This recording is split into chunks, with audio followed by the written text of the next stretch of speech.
Hello, Year 9. Um, Welcome to this lesson, long-awaited lesson on Hoover's new plan. Very straightforward one for you today. Sorry I can't be with you.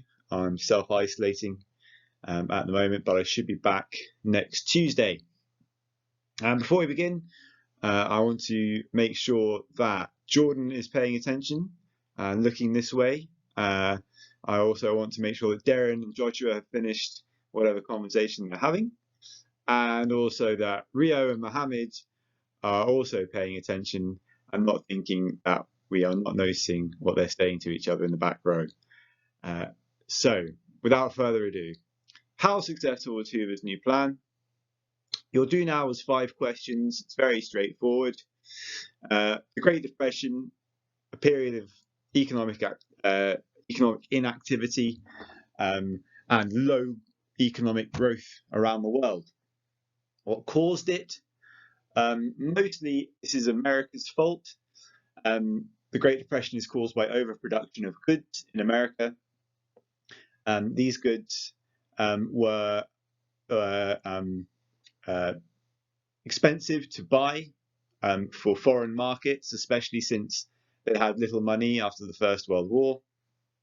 And so that caused the economy to slow down. However, the trigger for this is the Wall Street crash in 1929, whereby the shares which people had bought, everybody started to sell at the same time. Because they were selling at the same time, they were becoming very cheap. So although people might have spent $100 to buy their shares in the first place, their shares might be worth a tenth or less of that price when they came to sell them. So they lost a lot of money in trying to sell their shares. At the same time, people had taken out loans to buy the shares. Because they sold their shares for less money, they couldn't pay off their loans. So the banks started to seize their assets and people became homeless, as well as losing any other luxury items they had, their machinery, if they were farmers, their land, everything they owned could be taken by the banks. And also, this is bad for businesses because as the banks could not get back the money that they'd loaned, they were unable to lend it, and that meant that no one could use that credit to do any business, to grow their businesses. So everything sort of collapsed in on itself until it reached a level where it could reset and start again. Number 3, it affected workers in America because obviously if the businesses were losing money because they weren't selling products, they would have to lay off their workers rather than reducing the rates they paid them as per the instructions of the government. But also those workers themselves might have used loans to buy things. They might have therefore become insolvent, and the banks might have taken all their stuff, and they might have become homeless and destitute as a result. So workers were at the mercy of the banks and the businesses. It affected farmers too, because in the same way, farmers grew lots and lots and lots. And if they couldn't sell their food abroad, which they couldn't, it would just rot in the fields. If they couldn't sell it in America because people had no money to buy it, again, they'd lose out. The farmers also were affected because farm workers left the farms to find better work, better paid work in cities. So the farmers ended up losing out in a very big way, and lots of farms also were seized by banks. And number 5, businessmen did lose out, not in the same way as other people. Obviously, the big businessmen like Ford or Rockefeller, they lost money, but they didn't go bust because they were just too rich. And many businesses closed, as we know. They lost all their money and never recovered. But businessmen, by and large, weathered the storm by laying off workers and finding other ways to make more money, like some businessmen we know sold apples or Chinese shoes. So that's just a quick review of what we've learned so far. So remember this from Friday. Herbert Hoover. Herbert Hoover was elected as president from March 1929. This was before the Wall Street crash in October. He was president from 1929 to 1933. There was a presidential election in November of 1932, which he lost, but it wasn't until 1933 when he officially gave up his office to his successor. In the Wall Street crash, lots of people lost money in the stock market, as well as losing many other things besides. This led to the Great Depression beginning, as I said, in the 1930s, when unemployment increased and wages reduced as business owners tried to save money after they had lost so much on the stock market. Can you just write down a couple of key facts about Herbert Hoover? Little subtitle, Herbert Hoover, elected March 1929, in office until 1933. Can you pause the video here, please, teacher, and let students write down those key facts about Herbert Hoover. Okay, as we also know, and you could add this to your list, Herbert Hoover is a Republican president. Throughout the 1920s, there have been Republican presidents, and people thought that the Republicans had the key to success, that through Republican presidents, America could become more and more affluent and richer, and therefore, if they voted for another Republican president, they could easily fix any problems that were happening, like the Great Depression. However, this was not to be. To combat the Great Depression, Hoover brought in a new plan. I want you just to spend a couple of minutes thinking about these two questions and writing down some bullet points. Imagine you are Hoover's chief advisors. Tell him what you think he should do next. What were Hoover's main problems that he needed to solve? Can you write down the problem and what your solution would be that you would tell him? Can you pause the video here? Just spend maybe 3 or 4 minutes doing this, please. Pause the video now. Okay, so you should have written down things such as mass unemployment, an economy that's not growing because it's not got enough production, not got any money flowing through it. And your solutions may have been to create loans. Your solutions may have been to restructure the banks, if you remember what we talked about on Friday. But that was just a little thought exercise for you. We're going to look at what Hoover actually did right now. At first, he does very little, and he's famous for saying prosperity is just around the corner. Okay, as we spoke about on Friday, he said this to keep people going. He needed a slogan to help people keep going. He said prosperity is just around the corner. With hindsight, we know it's not very realistic, because this was the worst economic depression the world had ever seen up to that point. But at the time, remember, Herbert Hoover and other people who were in charge did not understand the Great Depression. They did not understand that structural problems that led up to the Great Depression. So it was fair for him perhaps to think that he could fix things by doing as he had done before. The banks, he didn't give them any money to help. To help people, sorry. So the banks kept closing and people kept losing their savings, which were used to pay out people's to other people, to businesses, etc., for loans. They also went to take all their savings out of the banks, these people who were desperate. And that made everything worse because the banks couldn't give them any money. They couldn't lend any money to the businesses to help them pay for wages for the short term, which made unemployment even worse. And it meant that no one had any money to put back into the banks. So just 2 questions. Can you write down now, what was Hoover's catchphrase about the Great Depression? Why would he say it? And number 2, we're going to look at in a second, what did he do for the banks? Pause the video here and answer those 2 questions. Okay, I'm going to hand it over to you again. Can you put a subtitle, The Banking System?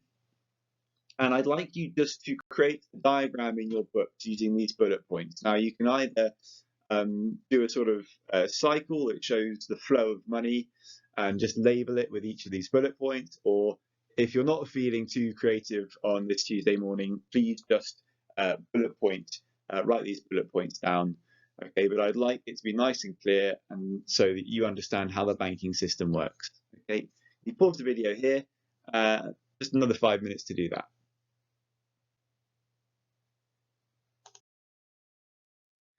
Next, Hoover's new plan. These are the details. I would like you once again to summarize Hoover's new plan. The big things can you think look at are cutting the taxes, increasing tariffs, and then how did he help the unemployed? Okay, can you summarize what he does here? Try and put it into those three categories: taxes, tariffs, and how does he help the poor and unemployed? Okay. If you are quick at writing, maybe you want to just copy out the bullet points as is. Otherwise, please summarize them into those three categories. Pause the video here and do that. Okay, so you read that he did actually do a fair amount to try and tackle the problem, but these attempts did not go far enough. They were not wide-ranging, and he gave far too much control over to local authorities without giving them enough support financially or otherwise. He then became known, therefore, as the do-nothing president. All his improvements were on a very small scale. Shanty towns, so these are basically places where people congregated to live in makeshift shelters made out of old bits of cardboard, corrugated iron, bits of wood that you might find lying around. They're not proper towns. They are, as we still see on the news today, where you find refugees and things at the moment, these kinds of towns, which are very, very basic and very, very synonymous with poverty and hardship. These shanty towns in America in the 1920s and 30s were known as Hoovervilles. Okay, therefore President Hoover was forever linked with this desperate style of living. Free soup in soup kitchens was known as Hoover stew. Okay, so another way that Hoover was linked to deprivation and poverty. Can you just note down the consequence of Hoover's new plan? Can you just write down what is on the board right now? Pause the video here, minute and a half, write that down.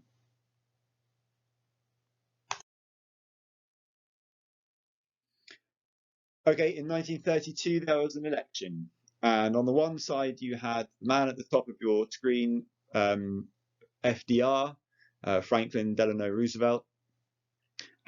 He offered a totally different Democrat viewpoint on the world. He wanted to help people. He wanted to give them money to help themselves. He wanted to support them. He wanted a very different approach to Hoover. Can you have a read of these two bullet points and just note what was the big difference between Hoover and Roosevelt's election campaigns? And you put a subtitle, 1932 campaign, election campaign, and say, what was the difference between Roosevelt and Hoover's campaigns? Pause the video now, a couple of minutes to do that. As a result of Roosevelt's campaign and Hoover's inadequacies to deal with the Depression, Roosevelt wins by a landslide, a real landslide. So this is an overwhelming victory where there is very little that Hoover wins. All the green states you can see on your screen are won by President Roosevelt. You might have seen the recent elections in America where it was much more mixed. Well, in 1932, it was totally different. Roosevelt practically won every state there was.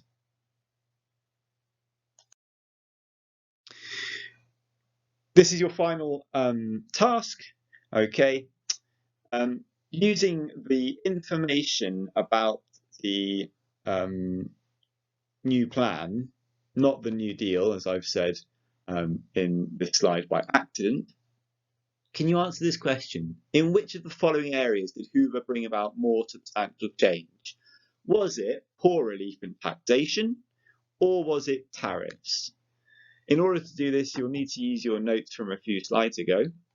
And I want to see two main parts. First paragraph, first part, talk about poor relief and taxation. And I've given you sentence starters. As part of the new plan, Hoover introduced a range of measures to combat the economic depression. In order to help the poor, and then you explain what he did. This was a large or small change because, and then you explain. And I'd like you to be able to describe at least 3 things that you did and say how much change this created. The second part, the second paragraph, talk about the tariffs. Okay, and I've given you sentence starters to talk about that. He also, etc., tariffs, which, and then you describe what tariffs are, what they do. However, this backfired because, and this had a knock-on effect for businesses, workers, and the economy because. For you guys, because I want you to be top-level students, I then want you to write overall, I think that tariffs or poor relief in taxation brought about more substantial change for the better or worse because. This is a complicated question in some ways because there's a lot of detail that you need to know, but it is actually a simple one for you to write. Okay, I expect 3 separate parts to it. Talk about one measure, talk about the other measure, and then say overall which one you think caused more change and why. I'd like you to finish this for homework if you do not finish it in the lesson. Okay, so write down the question in your books in full and answer it in as much detail as you can. Okay, Year 9, and I will talk to you again on Friday. Have a very good week. Thank you.